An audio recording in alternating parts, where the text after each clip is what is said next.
آج کتاب محسن بزبان محسن کے پیج نمبر 94 سے آگے بیان ہے۔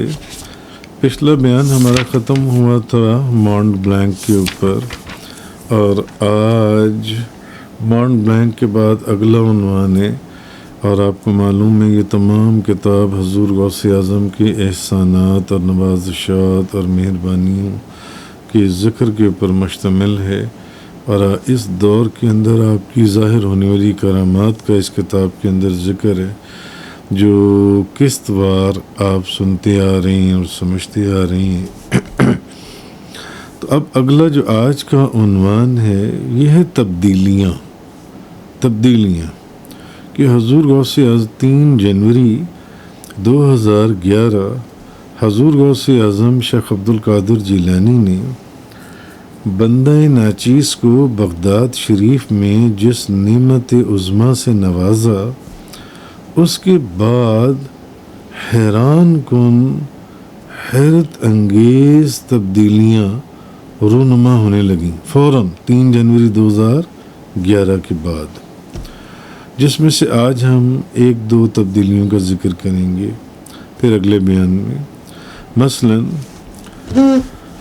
جب 3 جنوری 2011 آپ نے اپنی مہربانی فرمائی اور جو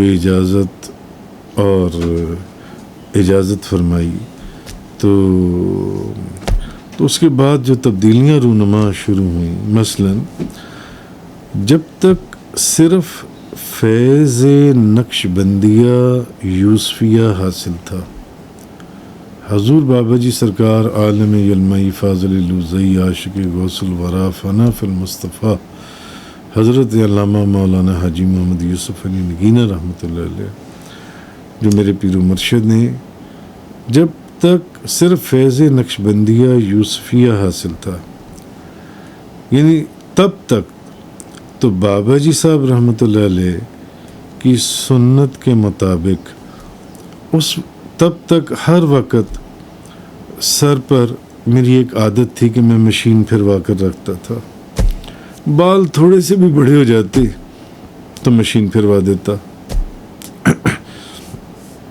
تھوڑے سے بھی بال زیادہ ہوتے بڑے ہوتے تو طبیعت بے چین ہو جاتی، اور فوراً مشین پھروا کر بالوں کو صاف کروا دیتا سر کے اوپر سے۔ مگر بغداد شریف سے واپسی کے بعد، جب پہلی مرتبہ بغداد شریف حاضری ہوئی اور 3 جنوری کو جو آپ سرکار نے احسانات کی بارش فرمائی، جس کا اس کتاب کی جگہ جگہ پر ذکر ہے، تو جب بغداد شریف سے واپسی ہوئی تو واپسی کے بعد ایک دم اس کیفیت میں تبدیلی آئی کہ پچھلے 20-25 سال سے اتنے سے بھی بال بڑے ہوتے تو فوراً میں مشین پھروا دیتا، مگر اب ایسی کیفیت ہوئی کہ سر کے بال کٹوانے کو دل ہی نہیں کرتا تھا۔ ایک دم جیسی بغداد شریف سے واپسی ہوئی، سوچتا، ارادہ کرتا کہ کل ہر صورت میں بال صاف کروا دوں گا، سر کے مشین پھروا دوں گا، مگر جب صبح اٹھتا تو کاموں میں ایسا مصروف ہوتا کہ ایڑی چوٹی کا زور لگانے کے باوجود شام تک بالوں کو نہ کٹوا پاتا، یا تو ہیئر ڈریسر اویلیبل نہ ہوتا یا کوئی اور معاملہ بن جاتا۔ جبکہ پہلے 20-25 سال یہ کیفیت تھی کہ ذرا سے بھی بال بڑے ہوئے فوراً مشین پھروا دی، اور اب ایک تو بال کٹوانے کو طبیعت ہی نہ مانتی، اور دوسرا کوئی ایسی حالات ہی نہ بنتے کہ بال کٹوائے جا سکیں۔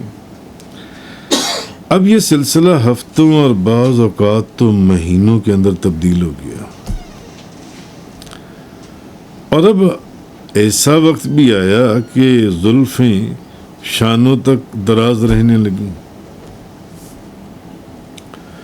تو سوچتا تھا کہ کیا اس کی وجہ بھی حضور غوث اعظم شیخ عبدالقادر جیلانی تھے؟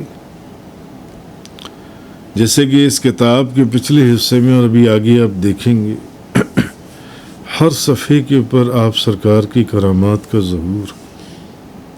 تو سوچتا تھا کیا یہ بھی حضور غوث اعظم شیخ عبد القادر جیلانی کی وجہ تھی؟ کیونکہ شیخ عفیف الدین بغدادی رحمۃ اللہ علیہ فرماتے ہیں کہ حضور غوث اعظم کے سر کے بال نہایت خوشنما تھے اور اکثر کانوں کی لو تک رہتے تھے. اتنے لمبے بال مبارک تھے آپ کے. بہرحال ایک دوسری تبدیلی یہ محسوس کی کہ جب بھی پگڑی باندھتا تو ایک شملے کی بجائے 2 شملے بنتے. 3 جنوری کو جب بغداد شریف سے واپسی ہوئی، ایک شملے کی بجائے 2 شملے بنتے. حالانکہ یہ سنت بھی میرے حضور قبلہ و کعبہ بابا جی صاحب رحمۃ اللہ علیہ جو میرے پیر و مرشد جن کا میں نے بھی ذکر کیا، آپ ہی کے فیض سے حاصل ہوئی. داڑھی شریف رکھنے کی، سر پر پگڑی باندھنے کی، اور پھر یہ ایک مستقل عادت بن گئی. لیکن اس سے پہلے 10-15 سالوں میں کبھی ایسا نہیں ہوا تھا کہ پگڑی کے 2 شملے بنتے ہوں. پگڑی کا ایک ہی شملہ بنتا تھا پیچھے. جب بھی پگڑی باندھی، پگڑی کا ایک ہی شملہ بنتا تھا. مگر بغداد شریف سے واپسی پر اب جب بھی پگڑی باندھتا اس کے 2 شملے بننے لگے. جب بھی باندھتا 2 شملے اس کے بننے لگے. پہلے تو میں نے سوچا محض ایک اتفاق خیال کرتے ہوئے میں نے کوئی توجہ نہیں دی. لیکن جب 2 شملوں کا سلسلہ طویل ہوا تو میں سوچ میں پڑ گیا کہ پہلے تو کبھی 15-20 سالوں میں پگڑی باندھتے رہے، مگر ایک شملہ. اب جب کا 3 جنوری سے واپسی ہوئی ہے 2 شملے. تو باقاعدہ پیمائش کر کے بارہا ایک شملہ رکھنے کی کوشش کی. چلو آج پگڑی کا ایک شملہ رکھتے ہیں. مگر جب پگڑی کے آخری پیچ کے اوپر پہنچتا تو پھر وہی 2 شملے. درجنوں بار آزمایا لیکن شملے 2 ہی بنتے تھے. اب یہ سلسلہ جاری رہا. حیران تھا جبکہ تعجب اور تجسس اپنی جگہ پر برقرار تھا کہ ایسا کیوں ہو رہا ہے. یہاں تک کہ اپنی پرانی پگڑیاں نکلوائیں جو جب باندھا کرتا تھا تو ایک ہی شملہ بنتا تھا، مگر اب جب باندھی تو 2 ہی شملے. جتنی دفعہ بھی باندھی 2 شملے. سوچتا تھا کیا اس کی وجہ بھی حضور غوث اعظم شیخ عبد القادر جیلانی ہے. آخر میرے تجسس کی عقدہ کشائی محمد ہارون محسنی ہارون صاحب نے کی. وہ کس طرح کہ میرے تجسس کی جو عقدہ کشائی تھی وہ ہارون کے ذریعے بذات خود حضور غوث اعظم نے فرما دی. محمد ہارون کہتے ہیں 1 مئی 2013 میں نے خواب میں دیکھا. مجھے آ کر وہ بتانے لگے، کہنے لگے حضور گلی میں آپ آستانے کے باہر گلی میں روڈ کے اوپر اکثر چہل قدمی فرماتی ہیں. میں نے کہا،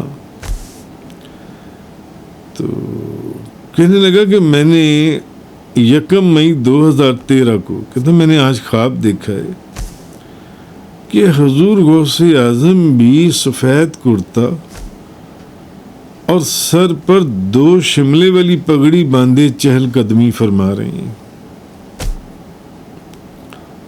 یعنی ہارون صاحب کہتے ہیں کہ میں نے خواب میں دیکھا کیونکہ میں اکثر آستانے پر آتا تھا تو میں آپ کو دیکھتا تھا، آپ گلی میں چہل قدمی فرما رہے ہوتے تھے، تو میں نے 1 مئی 2013 کو خواب میں دیکھا کہ حضور غوث اعظم شیخ عبد القادر جیلانی آپ سر پر سفید کرتا اور سر پر 2 شملے والی پگڑی باندھے چہل قدمی فرما رہے ہیں، حضور غوث اعظم۔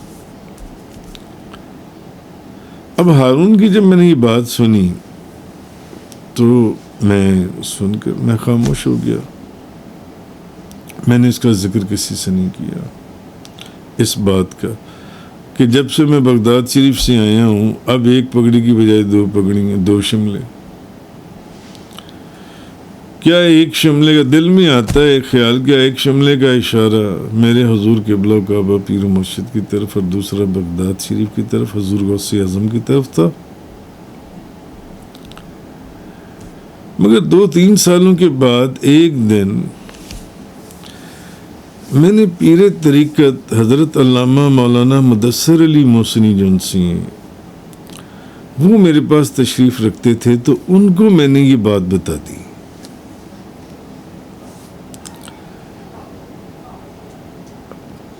اتفاق سے پیار محبت میں ایک بات چیت ہو رہی تھی، باتیں ہو رہی تھی، تو میں نے ان کو ایک بات بتا دی۔ میں نے کہا حضرت میں آپ کو ایک راز کی بات بتاتا ہوں کہ جب میں بغداد شریف سے آیا تب سے 2 شملے بنتے ہیں، اور اس سے پہلے ہمیشہ پگڑی کا 1 شملہ بنتا تھا۔ روحانیت کی دنیا کو سمجھتے ہم اتنا تو جان چکے تھے حضور غوث اعظم کے فیض مبارک سے کہ فوراً مجھے احساس ہوا کہ یہ میں نے کیا کیا۔ مجھے حضرت مدثر صاحب کو یہ بات نہیں بتانی چاہیے تھی،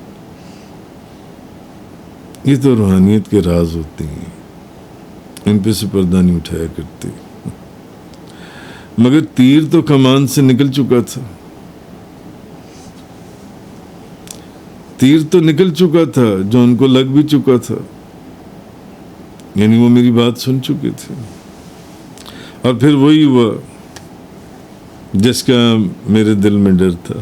اس دن کے بعد اب جب بھی پگڑی باندھتا ہوں کبھی 1 شملہ تو کبھی 2 شملہ۔